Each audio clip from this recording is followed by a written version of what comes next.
Sí pilla, un podcast de historia, política y cultura en contexto. Muy buenos días, muy buenas noches, muy buenas tardes a todos y a todas en el lugar en el que se encuentren, en el momento de la historia en el que se encuentren.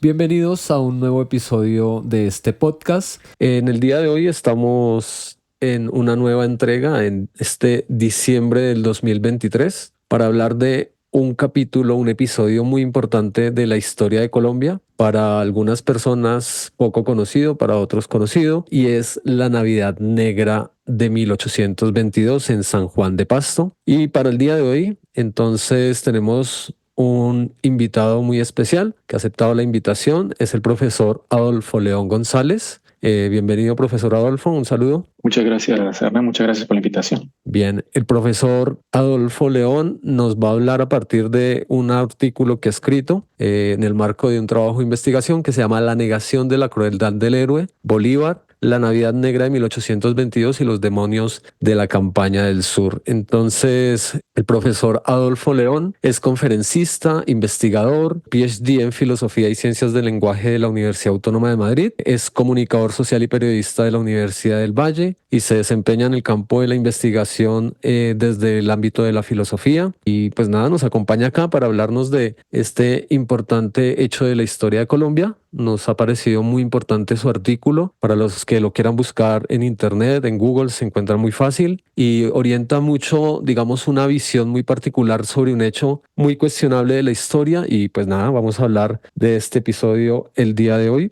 Yo quisiera iniciar este podcast, profesor, y para, no sé si sea un punto de inicio y pueda ser otra vez un punto de llegada, a partir de una frase que hay en su texto que dice lo siguiente: la Navidad Negra de San Juan de Pasto es el ejemplo más rotundo de la negación y del olvido como mecanismo de defensa de la integridad de la figura mítica del héroe. Bueno, y entonces acá viene el asunto, profesor. Hablemos un poco para contextualizar a las personas, a los jóvenes que nos escuchan, a las personas que no conocen mucho de historia, de este hecho. Primero hablemos un poco de la figura de Bolívar. ¿Quién es Simón Bolívar en la historia? Usted que lo ha leído, usted que ha investigado sobre Simón Bolívar, ¿qué podríamos decirles a los oyentes sobre esta figura para, digamos, enmarcarlo en medio de su reflexión sobre la Navidad Negra? Bueno, esa pregunta es compleja, aunque parezca muy simple, porque sus oyentes, sepan o no sepan de historia, tienen una idea sobre el Bolívar que ha recibido en la escuela, el Bolívar del que escuchan hablar, el que ven en las novelas o en las películas. Es decir,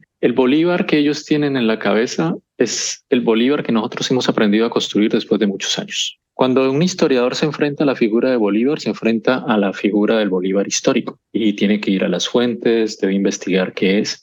Pero a veces la historiografía pone a prueba al historiador porque a veces las fuentes se contradicen, porque a veces es difícil encontrarlas, porque a veces muchas de ellas se ocultan o se autocensura el historiador, ¿sí? A la hora de hablar de un personaje que ya tiene una fuerza mítica asociada a lo político muy anclada en la sociedad misma.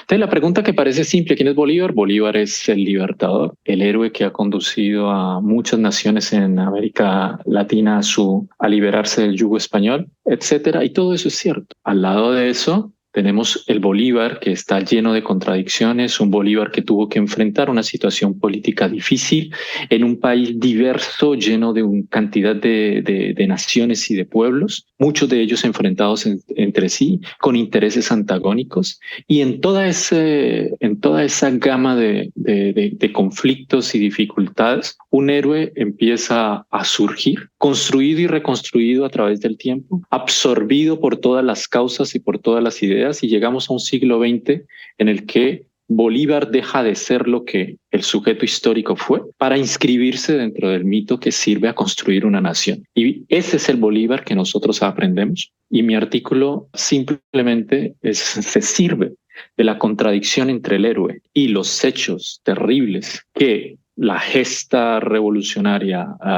trajo consigo para estudiar los mecanismos sociales que nos permiten sobrevivir al impacto de ver la contradicción entre la crueldad más degradante, ¿sí?, y los ideales más elevados. Un poco, digamos, para seguir en esta conversación, pues Bolívar es uno de los máximos representantes del movimiento independentista junto a José de San Martín en América del Sur, ¿no? Digamos que son esas figuras que representan ese movimiento de independencia que finalmente se emancipó del yugo español y que encarnan un proyecto nacional, ¿no? Unos ideales ilustrados, ¿sí? Entonces, el conocimiento que usted señala que tienen las personas sobre Bolívar, pues es muy desde esa idea de ese prócer que fundó unos países, que liberó. Digamos que leyendo su artículo y pues también confrontando con fuentes literarias, filosóficas, sociológicas, pues uno encuentra precisamente que hay unas contradicciones en esa figura, ¿no? Que todo mundo como que conoce Bolívar, Bolívar es lo mejor que ha tenido la historia nacional, hay episodios que finalmente no son tan conocidos y uno de estos es precisamente los Aguam de Pasto, también digamos hay una pelea que tiene Bolívar con Miranda, lo que pasa con Piar cuando digamos algunos historiadores dicen que es cierto, otros que no, que manda a fusilar a Piar que pertenecía a los pardos, ¿sí? Entonces como ese tipo de elementos que a veces uno no tiene como tan presentes porque lo que nos enseñan en la escuela es precisamente como fue el gran prócer, fundó la Gran Colombia, tuvo un fracaso, murió en la Quinta de San Pedro Alejandrino. A propósito, este 17 de diciembre cumpliría 193 años de muerto Simón Bolívar, que murió un 17 de diciembre de 1830. Y bueno, pues esa es la figura de Bolívar. Pero hablemos ahora sí, entremos un poco más en materia, profesor, de la Navidad Negra. ¿Por qué es un episodio oscuro dentro de la historia de Colombia? ¿Por qué ese episodio tiene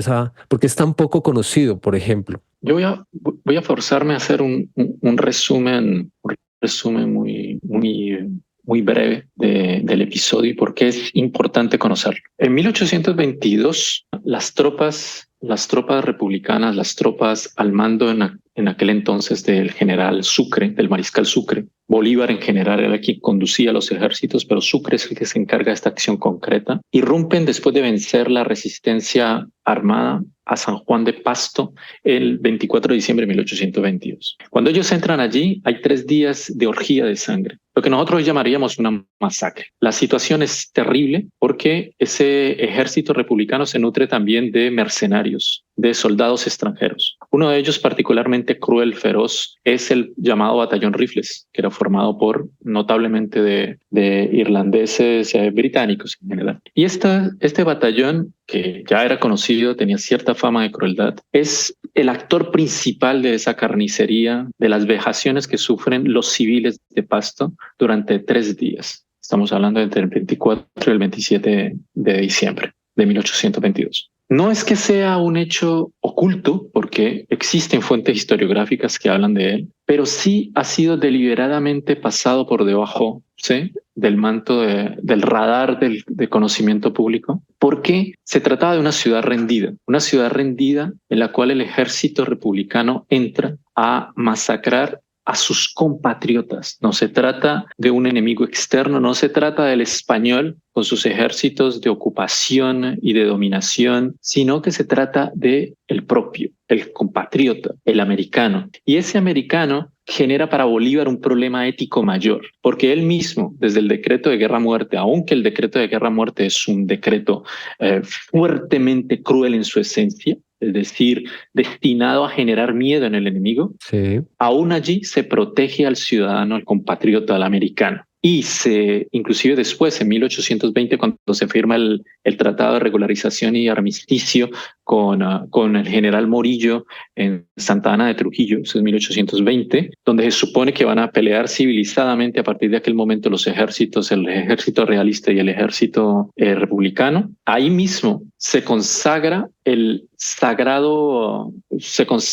derecho de los pueblos a ser respetados, el pueblo americano es respetado, no importa cuál haya sido su posición en medio de la guerra. Por lo tanto, esa masacre en sí mismo resume una cantidad de contradicciones, una cantidad de problemas éticos y estéticos, puesto que se trata de una de las mayores carnicerías que hoy en día los pastuzos y en Nariño en general se recuerda con una tremenda fuerza. Sí, sí. A propósito de lo que señala el profesor Adolfo, yo quisiera, primero, el punto de la historiografía. Pues a mí me causa alguna curiosidad para pensar también cómo, digamos, se escribe una historia, ¿sí? Cómo se pasa por alto. Hay un reconocimiento, pero es un reconocimiento como que no tan profundizado precisamente porque da para un tipo de reflexión ética que es complejo, ¿no? En la construcción precisamente de esas figuras que han fundado un Estado nacional. Yo estuve leyendo la biografía de Bolívar de Indalecio Líbano Aguirre, por ejemplo, y cuando habla de ese recorrido de Bolívar hacia el sur, que va a conocer a Manuela Sáenz, que se va a encontrar con San Martín, la única referencia al pueblo de Pasto es que los pastuzos son los guerrilleros beligerantes, ¿sí? Pero nunca se hablan. Entonces ahí también digamos que es curioso también y es un aspecto también de reflexión sobre la historia y sobre cómo se genera una narrativa precisamente sobre este tipo de figuras, ¿no? Y hay otros historiadores, Jorge Orlando Melo, David Burnes, que es muy famoso en el ámbito académico, como que los estudiantes siempre, las referencias históricas vienen de ese tipo de textos. Y al final de su artículo usted lo menciona un poco, como hay una historiografía que pasa de largo es como que no hace un énfasis, como que no profundiza y hay unas figuras más bien de Pasto precisamente que sí tienen en cuenta como esta historia y la importancia precisamente de que es un hecho pues violento, sangriento, ¿no? En ese contexto y en esa época y que traiciona precisamente algo que usted ha mencionado y es como esa guerra a muerte de Bolívar, ¿no? Esa declaración de guerra a muerte frente a los realistas. Sí, yo creo que usted apunta a un hecho que es difícil. Yo no conozco bien el público, me perdonará, el público que atiende su podcast, pero para cualquier persona en cualquier nivel, aprender sobre un personaje histórico es siempre complicado. Sí. A cualquier nivel. Porque usted puede tomar el libro de texto de historia y generalmente no aparecen las fuentes que sirven para la narrativa que está ahí presente. ¿Sí? Y hay muchos hechos que después resultan ser falsos, tergiversados o como sea, pero usted no tiene una idea clara de cómo se construye esa narrativa. En el caso que usted apunta, es cierto que hay un problema para el manejo de las fuentes. O sea, la historiografía tiene un problema allí, pero no porque haya una inexistencia de esas fuentes historiográficas,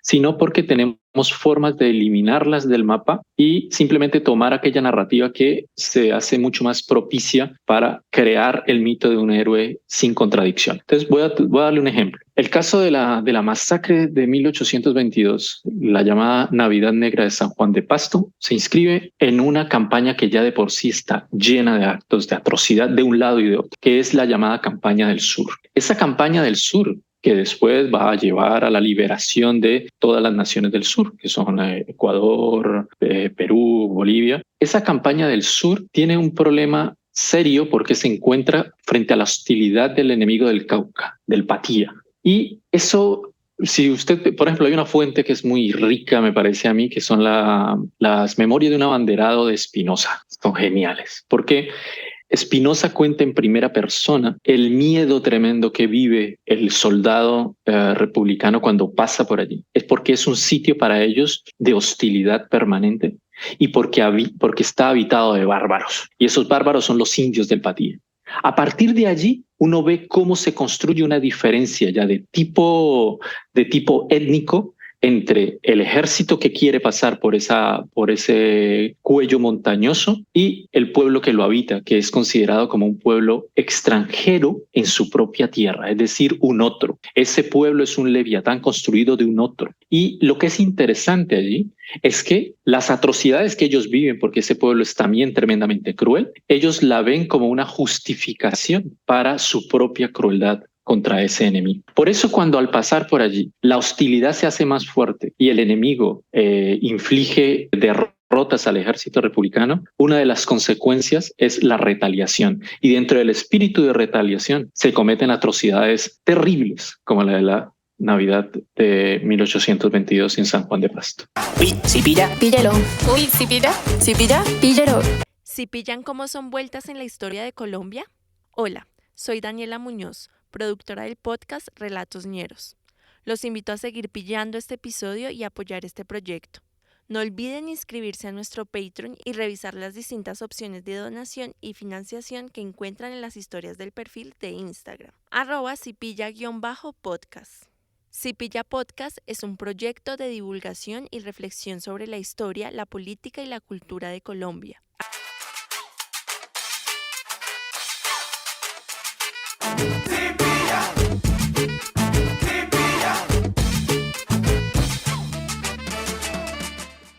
algo que también señala usted y he encontrado en otras fuentes es como, digamos, una justificación de la acción violenta por parte del ejército patriota al entender también y al fijar como que los pastusos eran realistas, como que estaban a favor de seguir siendo súbditos de la corona española. Digamos que eso también, a veces hay un tipo de lectura como que entendemos que pues era necesario por parte de Bolívar como arremeter con esa violencia. También hay una justificación, si se quiere, de tipo moral, ¿no? Como que hay una construcción ahí como de era necesario atacar y atacar con tal contundencia. Y entonces ahí es donde vienen esos detalles y esas evaluaciones que creo que son importantes de considerar, ¿no? Y usted lo hace en su artículo. ¿Sabe que me permite, su comentario me permite hacer una distinción que yo considero que es muy importante? La justificación de la crueldad, de la violencia, perdón, ella siempre está ahí, porque sabemos que nos construimos un discurso en el cual se inscribe, sea a priori o a posteriori, toda la sangre que hacemos correr en nombre de un ideal.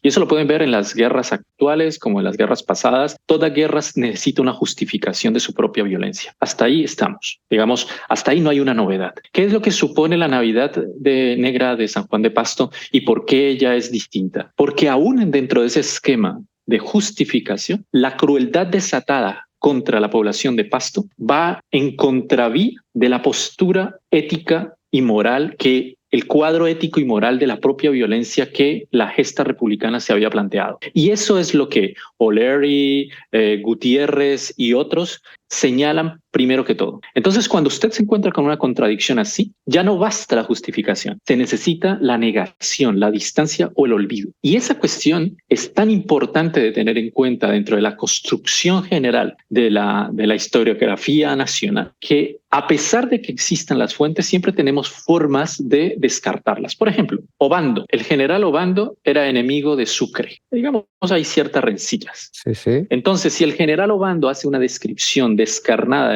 de la violencia, siendo el testigo presencial del caso de la Navidad Negra de 1822, entonces podemos descartar esa narración porque creemos que es sesgada, ya que va contra el desprestigio, a causar el desprestigio de su enemigo, que era en aquel entonces Sucre. Pero la cuestión está aquí. Ese relato sesgado, entre comillas, de nuestro amigo Obando puede ser verificado y contrastado con otras fuentes.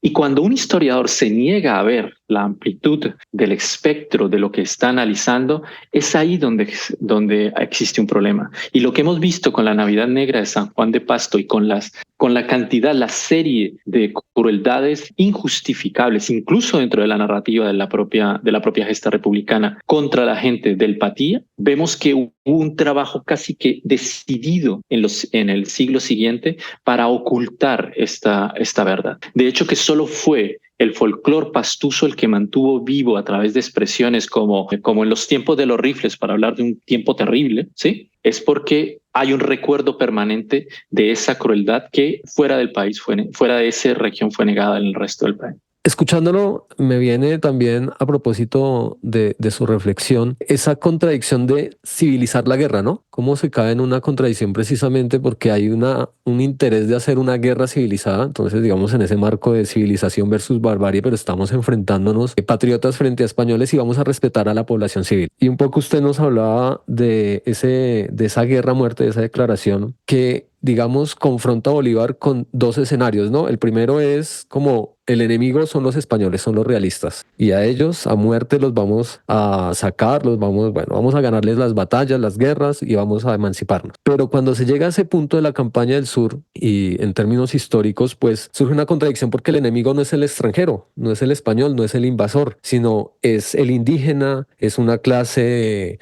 oligarca, si se quiere, aristocrática de la región que se está rebelando. Entonces, digamos que ahí también, y creo que eso es importante señalar a propósito de su trabajo y su reflexión frente al héroe, cómo precisamente ahí queda en una contradicción profunda y problemática que también cabe en el marco ese de justificar esa acción, ¿no? Pero también que dejan como a Bolívar en una reflexión bastante compleja, ¿no? Y también con todo eso que usted señala de la guerra, como pues había crueldad, había barbarie, o sea, las batallas no eran fáciles, ¿sí? Los patriotas tenían mucho resentimiento, por ejemplo, por la batalla de Bomboná, ¿no? Que los pastusos les ganan y bueno, entonces digamos eso también me parece que que es importante, ¿no? Usted señala dos puntos. Permítame hacer Sí, claro. reflexionar un poco sobre esos dos puntos. El primero que tiene que ver con la cuestión de la civilización, de la guerra. Ella se inscribe en un proceso de modernización de las costumbres, de civilización de las costumbres que después haría famosa como carta de presentación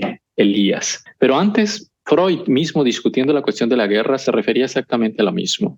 El hombre civilizado tiene una aversión íntegra, total, orgánica, le llamaba él, a la crueldad de la guerra. Y es esta parte, esta obscenidad estética de la guerra a la que el hombre civilizado no se puede enfrentar. Por lo tanto, a partir de aquí, nosotros podemos entender la guerra en su forma civilizada, no como una forma de justamente volverla a ella más ética, más moral o inclusive menos sangrienta, sino que sea estética a nuestros ojos o que genere una distancia que nos permita, esa distancia aséptica que nos permita vivirla mejor. Pero hay momentos en los que es imposible dejarnos tocar por el hedor que produce esa guerra que consideramos justa o necesaria. A veces nos salta a los ojos la crueldad más miserable que nosotros infligimos a aquellos que parecen interponerse en nuestro propio ideal. Eso pasa en las guerras de ahora como pasaba en las guerras de antes. Entonces es ahí donde nosotros nos vemos en un problema sobre los mecanismos que tenemos que utilizar para mantener vivo el ideal, a pesar de la contradicción que representan los métodos que utilizamos para defenderlo. Entonces son dos cosas. La primera se vio en el tratado de armisticio y regularización, que muchos consideran que es un precedente mayor, importantísimo, en la cuestión de la regulación jurídica de las guerras, lo que llamamos la ley de la guerra en general. Pero ese no duró nada, porque ya de por sí... 2 meses, ¿no? No, sí, 2 meses. Eso fue cuestión de semanas antes de que todo volviera, después del abrazo de Morillo con Bolívar. Estamos hablando de noviembre de 1820 cuando se firma y se abraza Morillo con su enemigo Bolívar. Y ya en febrero, marzo del 2020, de 1821, ya la carnicería estaba otra vez de vuelta sobre el terreno de la confrontación. Así que el problema es que en la cuestión de la civilización de la guerra, usted siempre se va a encontrar con una realidad del momento, es decir, con una necesidad inmediata de lo táctico, del miedo, de lo que nosotros vivimos en la guerra misma, en la cual los sentimientos que cuando somos hombres civilizados en tiempos de paz nos parecen que son unas grandes virtudes, en momento de la guerra se convierten en unas debilidades mayores. Es decir, si tú eres compasivo en tiempos de paz, eso te parece una virtud. Si tú eres compasivo en tiempos de guerra, eso es una debilidad. Así que todo aquello que es virtud en los tiempos pacíficos, en tiempos de guerra se convierte en su antítesis. Esa es la primera de las cuestiones. Pero la segunda, la que usted apunta, es política y es tremendamente importante. Habla de la naturaleza de la gesta republicana. Es que la guerra era una guerra de las élites, de una élite criolla que quería ganar más poder, o era un sentimiento, o recogía ella un sentimiento espontáneo del pueblo para liberarse de los españoles. Ahí usted toca un punto muy sensible sobre el cual no se ha puesto de acuerdo nadie, porque cuando se aborda eso, aún desde la historia, se aborda desde su terreno político. Es decir, ella siempre va a venir cargada de un sesgo. Si usted define de antemano que era una gesta espontánea y que la élite lo único que hizo fue recoger un sentimiento que ya estaba, entonces usted va a leer todo lo que aparece allí dentro de esa óptica. Pero si hay un hecho como este de la Navidad Negra y en general la campaña del sur, usted ve que la cuestión no es tan simple de resolver, porque lo que ves allí es que hay un pueblo, que es ese pueblo del Patía, indios la mayoría, como lo llama Espinosa, que se oponen férreamente a esta nueva gesta republicana de independencia.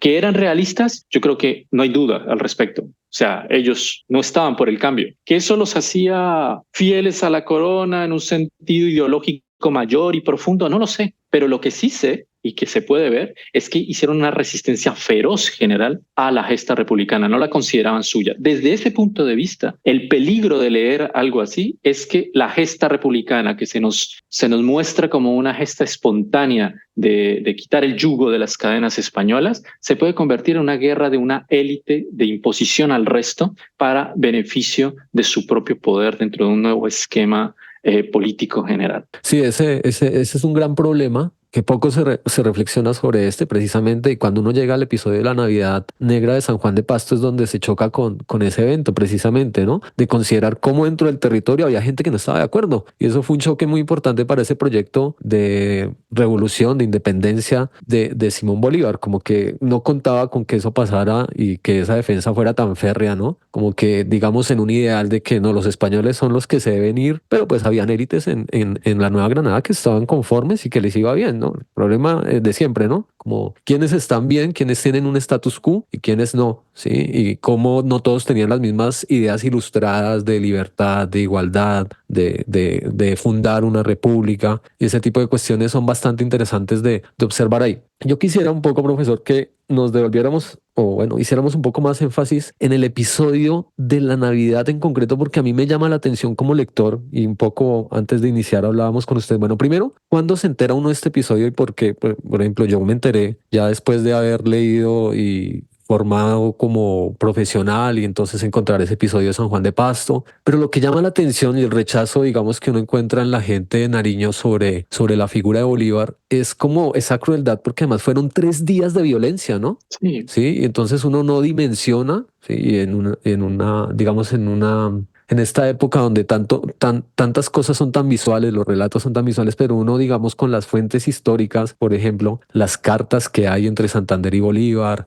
los testimonios de José María Mamando, Tomás Cipriano Mosquera, pero hay testimonios que intentan recrear cómo fueron 3 días de sangre y que eso ya tiene unas connotaciones, uno, pues, digamos, en el contexto actual de masacre, ¿no? Entonces, también como toda esa idea que tenemos, pero entender en esa época como un ejército con una figura tan ilustre como Sucre, pues se dedica a violar, a matar, a saquear, ¿sí? Como que son 3 días de violencia intensa en ese episodio, ¿no? hay ahora que usted cita a Obando, permítame aquí un pasaje de Obando que me parece genial para describir la atrocidad de ese momento. Dice Obando en sus apuntalamientos: las puertas de los domicilios, abro comillas, las puertas de los domicilios se abrían con la explosión de los fusiles para matar al propietario, al padre, a la esposa, al hermano, y hacerse dueño del brutal soldado de las propiedades, de las hijas, de las hermanas, de las esposas.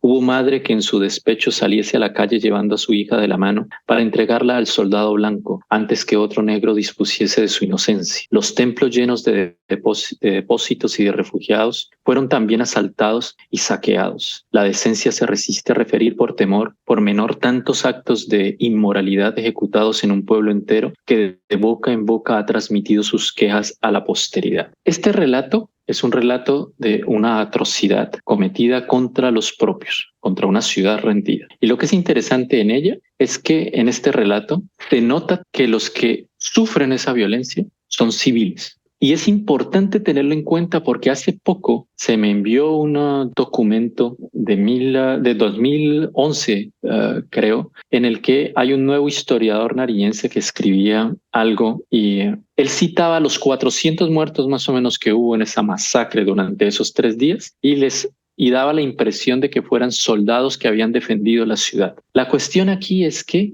en las propias cartas que usted menciona, en el cruce epistolar, cuando uno empieza a hacer toda la relación que hay allí de lo que estaba pasando, de las intenciones de aquellos que daban las órdenes, queda claro que lo que pasó allí no tiene nada que ver con un ataque a soldados que se resistían dentro, sino simplemente a la violación permanente, a la brutalidad permanente contra una ciudad que había resistido. Y para demostrarlo, O'Leary cita una carta del 27 de diciembre de aquel 1822, es decir, cuando las tropas todavía están allí y la carnicería todavía tiene lugar, en la que el mariscal Sucre le escribe a Bolívar lo siguiente, abro comillas: no he mandado aún ningún cuerpo en persecución del enemigo, porque aunque ha enviado espías por todas partes, no sé aún, porque he enviado espías a todas partes, no sé aún dónde estén, y sería molestar la tropa sin dirección ni objeto, porque la deserción de nuestra gente no la temo aún, pues está muy contenta y creo que poca deserción sufriremos. Esta carta es del 27 de diciembre. Sí. El mariscal Sucre es el jefe, por lo tanto, él reconoce que no hay soldados enemigos dentro de la ciudad, pero durante esos 3 días el batallón Rifles se ha encargado de una carnicería total dentro de San Juan de Pasto. Y es decir, yo creo, como muchos historiadores de Pasto, que la pregunta es ¿por qué el mariscal Sucre, el mismo que había ayudado a redactar el armisticio de regularización de la guerra, fue incapaz de emitir una orden para parar esa masacre? Porque a la pregunta suya, ¿desde cuándo lo sabemos? Lo hemos sabido casi siempre, es decir, desde que esto pasó. Lo supo Bolívar, lo supo Santander, lo supieron todos los republicanos, y pasó a la luz a través de las memorias de Obando, de Espinosa, de Rufino, Gutiérrez, de Oleri. Todo mundo sabía de ello. Y lo peor que pasó fue en el principio del siglo XX, en 1925, si no estoy mal, la publicación de Sañudo sobre Bolívar. El historiador Sañudo sufrió una persecución de la Academia Colombiana de Historia Sí. a la publicación de esa imagen de Bolívar, y él describía perfectamente las atrocidades que Bolívar había cometido, y aún con sesgo, aún con la visión suya propia de un historiador pastuso, Sañudo fue atacado inmisericordiamente por la Academia de Historia y casi fue un historiador olvidado, prohibido en la historia colombiana. Así que entendamos que el episodio se conocía, pero nunca se metió dentro de la narrativa general a contar en las escuelas o a transmitirle a los estudiantes, y menos aún a inscribirse en los discursos políticos, sea de derecha o de izquierda, porque ya Bolívar se había convertido, fuera de ser el personaje histórico, en el mito que servía a defender los ideales de una y otra causa. Uy, ¿se lo pilló? Píllelo, píllelo, píllelo. ¿Se pilla? Uy, ¿sí pilla? ¿Sí pilla, perrito? ¿Sí pilla? ¿Sí pilla? ¿Sí pilla?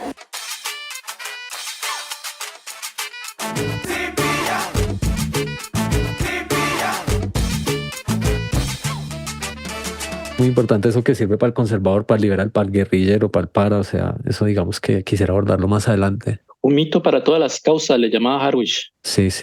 Nikita Harwich, el Sí. franco-venezolano, le llama así, ¿no? Sí. Eso es bastante importante, pero sobre el historiador, sobre Ceñudo, un poco hablábamos también hace un momento sobre Evelio José Rosero, ¿no? Que rescata también esta figura de ese historiador, que me parece un trabajo importante, ¿no? Pues Evelio José Rosero hace una novela que se llama La carroza de Bolívar, que es un texto literario muy interesante, muy importante. Sañón, claro. Y sobre todo porque el protagonista es un historiador. Sí, y rescata esa figura. Que recita pasajes de Sí, Sañudo. exacto, rescata esos pasajes, rescata también un texto que existe, obvio, que es de Marx hablando de Bolívar, sí, como el general de las retiradas.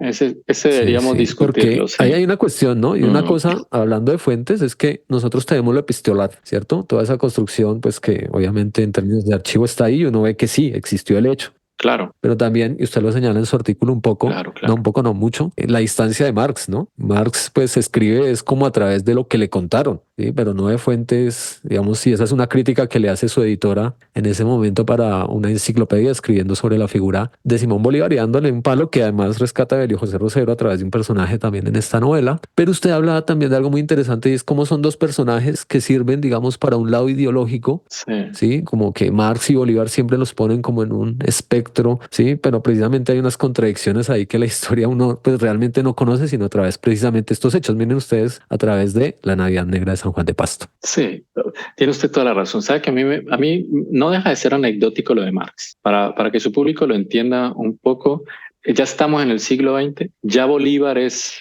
un héroe de todas las causas de derecha y las causas de izquierda, igual en América Latina, pero hay otra figura que ha sido romantizada en los ideales de la izquierda, que es Marx. Sí. Y lo interesante es cuando se descubre que Marx escribe para la enciclopedia. Él escribe un artículo, le pagan para escribir un artículo en la nueva enciclopedia sobre la figura de Bolívar. Y es un artículo que es lapidario con Bolívar, ¿sí? Y se va contra Bolívar diciendo que la fuerza creadora de mitos, característica de la fantasía popular en todas las épocas, ha probado su eficacia inventando grandes hombres. El ejemplo más notable de este tipo es sin duda el de Simón Bolívar. Sí, y acusa a Simón Bolívar de todas las cosas terribles. Evidentemente, lo que me interesa a mí de eso es ver todo el trabajo argumentativo que se genera alrededor para tratar de conciliar las dos cosas. Entonces empezamos a decir que justamente como usted alegaba ahora, Marx tenía unas fuentes sesgadas sobre Bolívar, no había comprendido bien las complejidades propias de la realidad latinoamericana, etcétera, etcétera, etcétera. Pero lo que es interesante para mí es ver hasta qué punto las figuras a las que hacemos referencia ya no tienen nada que ver con la historia en sí, sino que es un trabajo en el que ellas se inscriben dentro de una nueva narrativa ideológicamente construidos que sirven a una causa y por lo tanto la historia se pone al servicio de la política, de los intereses políticos o ideológicos. Y la crueldad que ha servido para vehicular esas causas, esos sentimientos, esos ideales, esa crueldad que vemos inscrita en la historia, tenemos que distanciarnos de ella, tenemos que negarla o tenemos que mediarla a través de figuras. Entonces, episodios como el de la Navidad Negra, se olvidan completamente, se calla sobre ellos, o cuando aparecen tratamos de negar que el héroe estuviera al tanto de ello y lo consideramos como al margen de la guerra, daños colaterales de la guerra. O intentamos justificarla diciendo, no, en realidad lo que pasó allí es que los realistas pastusos enfrentaron al ejército libertador y lo hicieron desde una deslealtad total y lo que pasó fue una retaliación y esa retaliación fue justo en aquel momento. El libertador no tenía nada que ver con ello y de hecho ese es uno de los argumentos que se utiliza para eximir a Bolívar de toda culpa, aunque las cartas estén allí y demuestren una voluntad clara de Bolívar, neta de Bolívar, de castigar ejemplarmente al pueblo pastuso aún después de la Navidad Negra de San Juan de Pasto. Ese es el tipo de contradicción a los que nos llevan estos ejemplos, como el anecdótico caso de Marx. Sí, yo creo que ese es un elemento fuerte en esa reflexión histórica y es precisamente esa contradicción en la que caen estas figuras, ¿no? Porque también en su trabajo algo que me parece importante es cómo precisamente a través de ese discurso de esa guerra civilizada, de esos ideales de la modernidad, de ese siglo XIX, pues hay otro tipo de dinámicas en la construcción de la guerra y de los modos de la guerra, pero eso no se cuestiona en figuras como, no sé, Carlomagno, Alejandro, como esas figuras, sí, que hicieron guerras, que conquistaron, pero pues la guerra era la guerra, ¿no? O sea, ahí no había ningún cuestionamiento ético de fondo sobre esas figuras tan importantes y esa altura histórica y esas connotaciones, ¿no? Claro, por eso es que me interesa interpretar esto desde el punto de vista, estudiarlo desde el punto de vista de la contradicción. Sí. Porque nosotros tenemos ahora un esquema de juicio de valores completamente distintos al de antaño. Usted tiene razón en citarlo.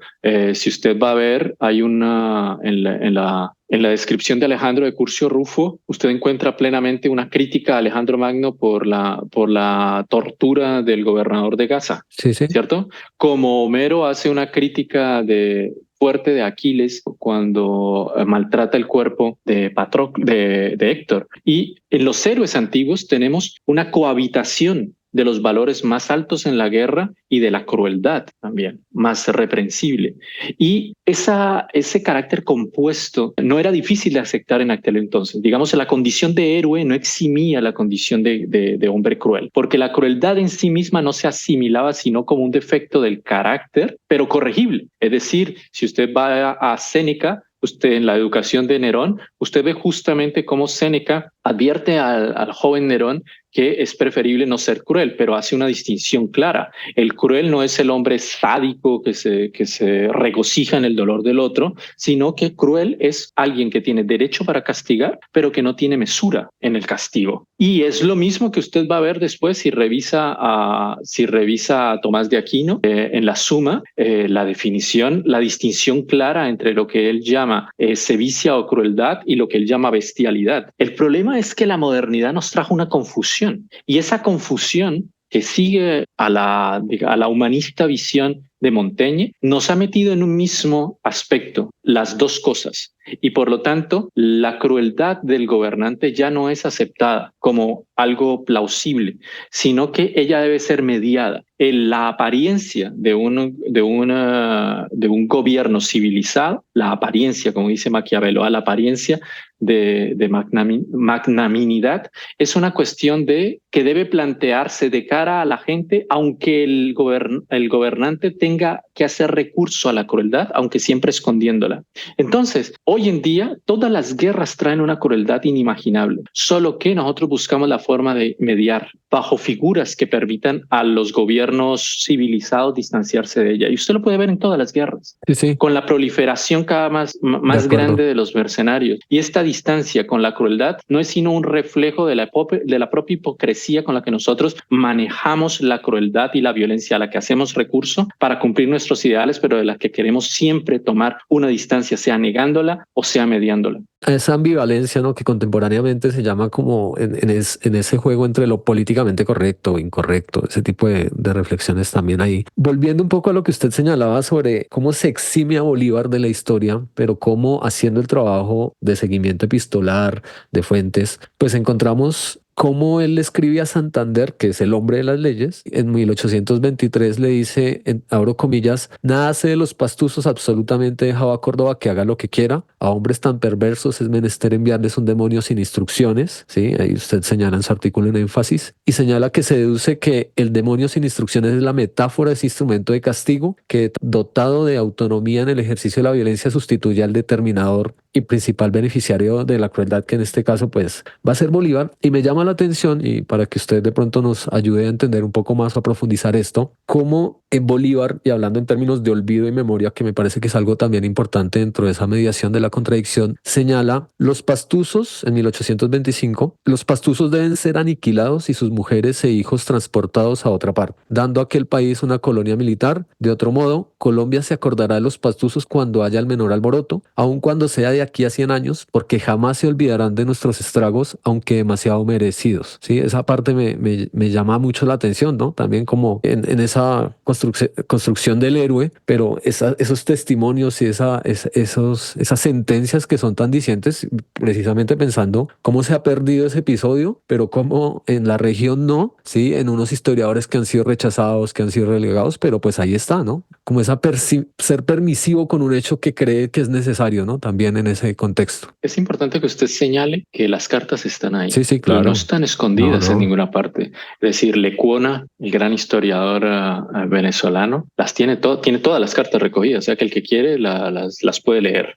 Ese no es el problema, así que el problema no es ni siquiera historiográfico. La cuestión es cómo nosotros manejamos esos episodios que nos ponen enfrente de un héroe que es a la vez cruel, pero que a la vez encarna el espíritu del ideal republicano. Y ese es el problema. ¿Qué escogemos nosotros para construir las naciones en el siglo XIX? Evidentemente, si la fuerza y la crueldad fuesen un valor, seguramente hubiéramos escogido un episodio así, pero no contra un enemigo propio. Lo hubiéramos hecho contra el enemigo español, ¿sí? La cuestión aquí es muy simple. El problema con la masacre de San Juan de Pasto es que un ejército republicano ataca a otros americanos dentro del territorio para castigarlos por su aparente defensa del reino español. Esa es una cuestión. La segunda es que efectivamente la atrocidad se cometió. Hubo gente que fue deportada de Pasto, hubo gente asesinada de Pasto, hubo violaciones en Pasto. Todo eso pasó y los pastusos no lo olvidan. Nosotros alrededor de eso hemos pasado muy poco tiempo discutiéndolo porque este hecho ahora viene con más fuerza porque estamos en el mundo de la Internet, porque hay una explosión de fuentes que pueden ser consultadas en toda parte. Pero yo, que soy un hombre más viejo, viví una época de la restricción de esas fuentes. Sí. Y por lo tanto era difícil llegar a ellas. Era difícil encontrar una relación de hechos que le permitiera a uno acceder a esos pasajes oscuros de la historia. Pero yo creo que para los interesados en estos temas hay ahora una cantidad abundante de información. Hay cada vez más acceso a ese tipo de información. Se puede confrontar, se pueden verificar esas fuentes y saber que hay episodios que deben ser calificados como lo que son, horrendas masacres que fueron cometidas en nombre de la libertad. Y es esa contradicción la que yo pongo en juego, discuto en ese artículo. Y el término demonios sin instrucciones, bueno, es el tema principal de mi tesis doctoral. Para mí, las democracias modernas se construyen justamente practicando esa distancia con una crueldad que consideran necesarias a través de mecanismos como la negación, como el olvido, pero también cuando necesitan ejecutarla, no lo hacen directamente, sino que crean unas figuras que es la que yo llamo demonios sin instrucciones. Es decir, ellos dan los medios, procuran la oportunidad, determinan al enemigo, pero se lavan las manos y dejan que el otro actúe. Si el otro actúa ejerciendo la crueldad contra el enemigo, los beneficios políticos irán a nosotros, pero si descubren al autor, descubren al instrumento, nosotros siempre tenemos posibilidad de negar toda relación intelectual o material con esa crueldad que ha sido ejercida. El paramilitarismo en Colombia para mí es un ejemplo clásico de eso, es decir, hay un Estado que favorece la creación, alimenta unos medios y después se lava las manos creando una distancia. Pero usted lo ve en las guerras actuales, ¿sí? A través de los mercenarios, ¿ya? Donde hay una crueldad que se ejerce, beneficia a un poder, pero ese poder se puede distanciar de ella. Y yo creo que toda la historia debe ser siempre analizada con mucho cuidado para ver dónde comienza el relato ficcional de esa historia, dónde comienza el mito, ¿sí? Para ver dónde están los hechos realmente desgarradores que nos pueden dar una vista compleja, amplia pero compleja de las realidades del momento. Y para no olvidar otro detalle suyo, que me pareció también muy importante, la retaliación en aquellos momentos podía inclusive verse como algo justo, como uno los ve en la época de Alejandro. Si una ciudad, en la que recuerdo yo en los tiempos de la Grecia antigua, que decían si una ciudad se rinde debe ser respetada, pero si una ciudad no se rinde y es vencida, ella puede ser saqueada. Y era parte del botín de guerra. Sí, sí.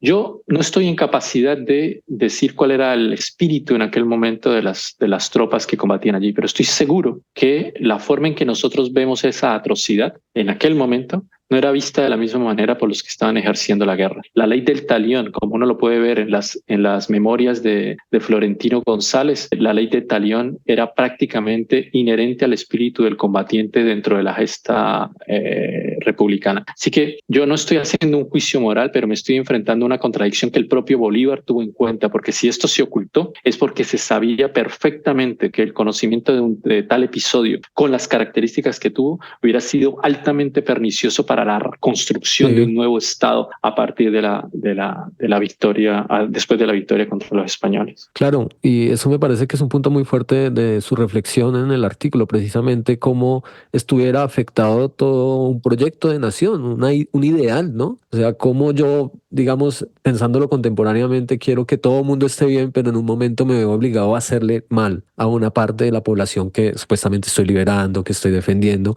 Digamos que el hecho histórico de la Navidad Negra de San Juan de Pasto en 1822 da precisamente para esa gran reflexión sobre una figura que nadie va a negar de la importancia histórica de Simón Bolívar, de su altura como estadista, como ese líder, pues digamos que en el contexto del siglo XIX y todo lo que está ahí, todos esos documentos, como usted dice, uno puede entrar a internet y buscar en la Biblioteca de Ayacucho las cartas del Libertador, la carta de Jamaica, todo lo que escribe, todas esas cartas y ver como todo ese deseo, todo, cómo quiere llevar a cabo un proyecto de nación, un gran proyecto, pues al final termina en el fracaso, ¿no? Porque pues digamos no lo logra llevar, pero eso no le quita que podamos a partir de este evento reflexionar precisamente de esas cuestiones de fondo que son importantes, ¿no? Usted habla de la estética de la crueldad del héroe, ¿no? Que ahí estaría primero la construcción sobre la figura a nivel histórico de Bolívar y cómo como humano, como militar, se vio obligado a tomar decisiones pues que finalmente un discurso oficial de la historiografía, pues digamos que no profundiza tampoco y no. Yo veo un poco como qué se puede contar y qué no se puede contar y qué va a pervivir en la historia sobre este tipo de figuras, ¿no?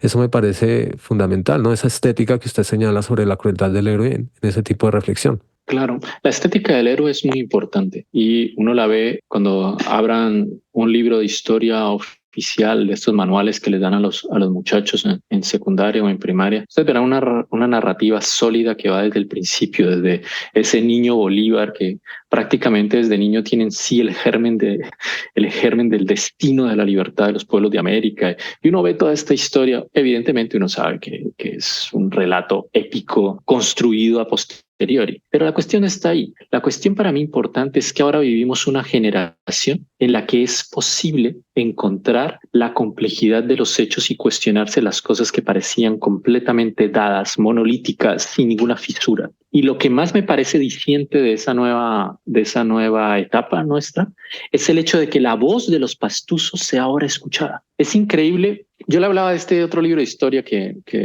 me llegó y que veo yo el relato muy breve de la masacre de San Juan de Pasto, hablando de 400 resistentes algo así, muertos. Es decir, una especie de eufemismo, jamás hablando de las masacres en sí, jamás hablando de las violaciones, jamás hablando de absolutamente nada. Y era pastuso. Y me pareció muy diciente que aún en Pasto haya esa división. Pero lo más importante para mí es que la discusión ahora es posible, porque así como usted habla de la novela genial, que Evelio Rosero es un gran escritor, y ver cómo Evelio Rosero escribe y que en el momento en que escribe ya causa urticaria, como la causó Ceñudo en su momento, que uno vea que ahora es posible ver que dentro de Pasto hay una memoria diferente a la que guardamos todos los demás respecto a Bolívar. Y eso en sí mismo me parece muy interesante, porque nos permite ver hasta qué punto los ideales más altos que nosotros hemos tenido como pueblo republicano, lo que nos parece la gesta más importante, ella misma no ha podido sino hacerse sobre una violencia que en otros términos, en otros espacios nos parecería atroz e inaceptable. Porque si uno lee el decreto de guerra a muerte, ahí mismo se ve, como lo digo en el artículo, ya un Bolívar que tiene la crueldad como un instrumento de lucha. Por lo tanto, éticamente no podemos decir que es novedoso lo de Pasto, pero estéticamente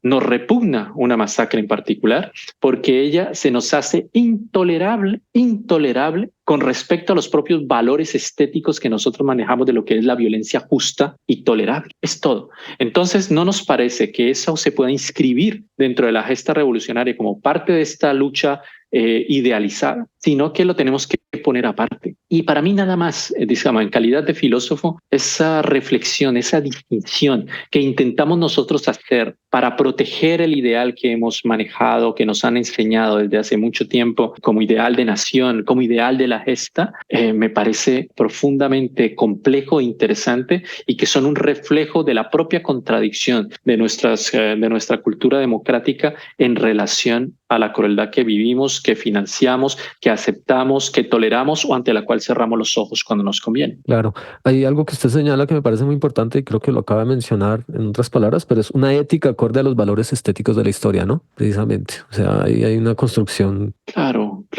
Bueno, lo que quiero decir ahí es que evidentemente nosotros ahora no aceptamos de un héroe una crueldad parecida. Si en el pasado no era mayor problema, digamos, nosotros tenemos unos valores que van cambiando con el tiempo y usted podrá ver que las figuras idealizadas, incluso si se va a los dioses griegos antiguos, pues verá que los dioses guardan igual cantidad de gracias en su persona como de elementos terribles, cólera, crueldad, todas ellas asociadas, pero la figura idealizada del Dios contiene una y otra, pero nuestra modernidad ha sido incapaz de conciliar las dos. Sí, y ese es el problema. ¿Qué hacemos cuando la crueldad, que necesariamente va a estar ahí, porque esta guerra fue una de las guerras más atroces y se firmó un acuerdo, un tratado de amnisticio y de regularización de la guerra? Todos deben entender, era porque la atrocidad llegaba a un punto que ya era inaceptable para unos y para otros. La crueldad de esta guerra de independencia fue de unos niveles altísimos.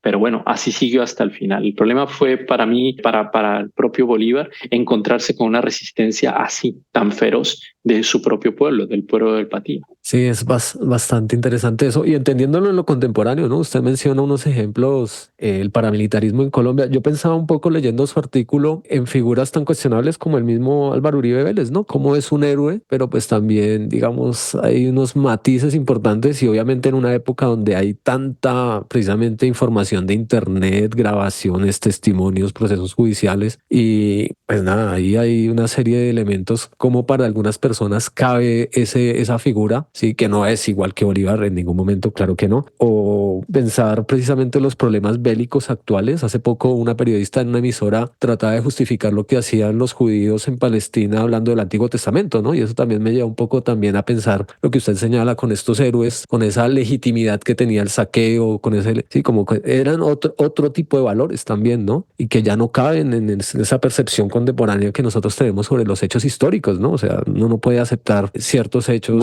Buen ejemplo. Sí. Buen ejemplo, Hernán. El de los amalequitas. No sé a quién está citando usted, pero el primer ministro de Israel Benjamín Netanyahu, hizo una alusión bíblica a los amalequitas o amalecitas. Es muy interesante.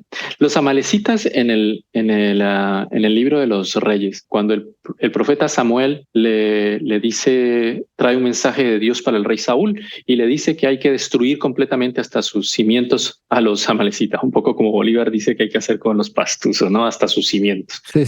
Y Saúl ve una oportunidad, derrota a las amalecitas, pero prefiere guardar como esclavos a las mujeres y a su rey lo toma prisionero.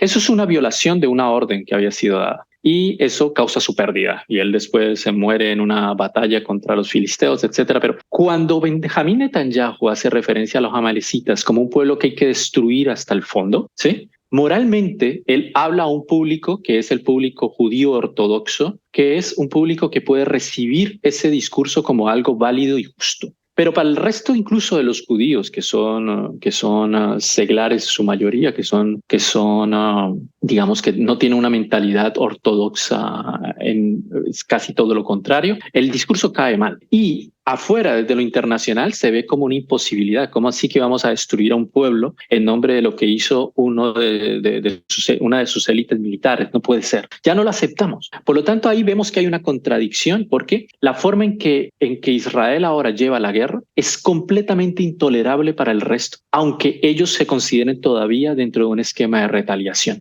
Ahora bien, ese ejemplo es muy interesante porque llevado al pasado, en el pasado había cosas que eran posiblemente justificables, en el hecho de que los propios soldados estando allí vivían el miedo que les infundían los indios del Patía, habían visto la resistencia o la derrota de Bomboná, como la que usted menciona, que fue tan dolorosa para el ejército republicano, y tal vez se vieran en la idea de una justicia de la retaliación contra un pueblo que se había resistido todos contra ellos. Pero ese esquema de justificación dentro del espacio inmediato de la guerra no sirve después para la construcción de una nación. Para la construcción de una nación es necesario pasar a una revisión de la narrativa de la guerra precedente. Por lo tanto, no es la guerra la que tú vas a recibir después. Lo que recibes es la forma endulcorada de esa guerra que va a servir a propósitos políticos. Y como la transición la hace el propio héroe, es decir, Bolívar está dentro de la gesta de la guerra y después dentro de la gesta política que va a llevar a la encarnación de los estados, es necesario que haya una coherencia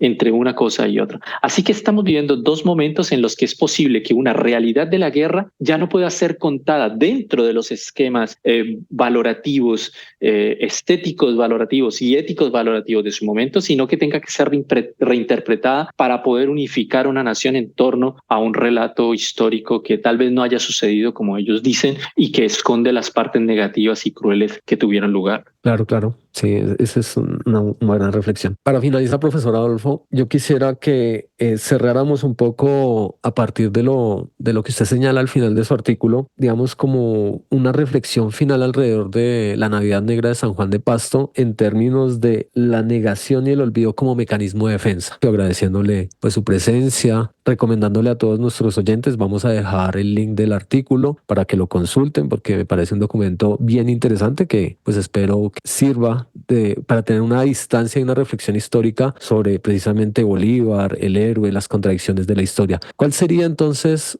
esa reflexión suya alrededor del olvido en términos de la negación y el olvido como mecanismo de defensa de la integridad de esta figura, por ejemplo? Yo cito en el artículo, en el pasaje, una frase de una carta que le escribe el general Santander a Bolívar, en la que Bolívar le pregunta a Santander sobre la suerte que han corrido los pastusos y Santander le dice que él no sabe nada, que él ha preferido cerrar los ojos y que ha mandado a Córdoba a que se haga cargo de ellos porque, según sus palabras, a enemigos así hay que mandarles un demonio sin instrucción. Cerrar los ojos significa que yo, como poder, como representante del poder, usufructúo de esa crueldad, pero yo no soy el que la hace. Yo cierro los ojos ante ella. Yo determino quién es el enemigo, en este caso son los pastusos. Como después, en los tiempos modernos de Colombia, yo pude determinar que eran los liberales de la cordillera y yo cierro los ojos mientras los pájaros los asesinan. Es decir, hay una mecánica insistente en estas crueldades que se ocultan o que se recuentan de forma sesgada y es que siempre hay un poder que ofrece los medios a un ejecutor que es un demonio sin instrucciones,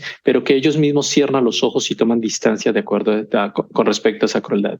Y para mí ese punto es importante por cada episodio de la historia, como este de la Navidad Negra de San Juan de Pasto, pero por los múltiples episodios de crueldad que siguieron al servicio del poder, que todos nos hagamos la pregunta de hasta dónde es posible que unos actores particulares cometan una atrocidad que sirve a un poder sin que ese poder dé los medios o que sin que ese poder haya determinado el enemigo. Y creo que esa reflexión es necesaria para todos los episodios, modernos como antiguos, y creo que esa nos permitirá ver de cierta manera hasta qué punto la crueldad que nosotros no queremos ver porque cerramos los ojos o que simplemente justificamos de forma malsana porque nos la cuentan de diferentes maneras o porque sacamos la bandera y creemos que estamos apoyando causas justas, cómo ella nos permite ver hasta qué punto el cerrar los ojos lo único que hace es alimentar ese mecanismo que hasta ahora ha servido al poder a llenar de sangre y de muerte la tierra colombiana. Y ahora en general las guerras se nutren de ese mecanismo. Cerramos los ojos y dejamos que el terror y la muerte pasen a nuestro alrededor,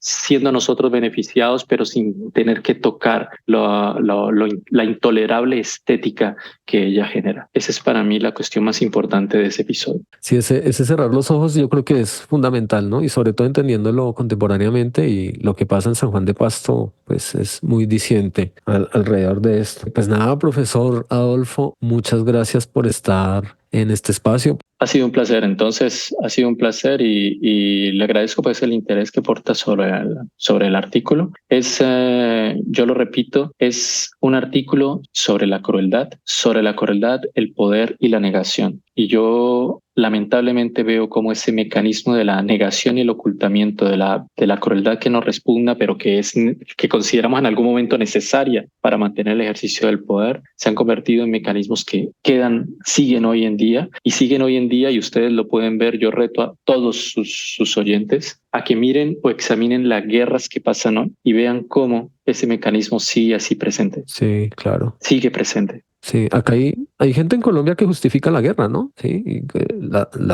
de bando y bando, pero yo creo que algo muy importante que está en medio de esos dos tratados, ¿cierto? En el armisticio, en el Tratado de Guerra-Muerte, yo lo mencionaba un poco al principio, es la población civil, ¿no? Y ese actor, por ejemplo, contemporáneamente entendiendo un proceso como el de la guerra en Colombia, desde la guerra de los 1000 días hasta las guerras de guerrillas, paramilitarismos, pero como hay una legitimación, a pesar de que existe ese actor que está ahí, ¿cierto? Pero sigue siendo la víctima, siempre la víctima es la población civil. Eso no ha cambiado, Hernán, que sí. Ni va a cambiar. No ha cambiado, exacto. Ni va a cambiar. Sí, El problema es que eso es lo que me parece también interesante, ¿no? Claro, o sea, desde su reflexión. Pero el problema es que quien cuenta la historia, ¿sí? Exacto. Quien cuenta la historia, el vencedor, la historia la hacen los vencedores, la escriben los vencedores. Sí. Eso está en las tesis para filosofía de la historia de Walter Benjamin. Y tiene toda la razón.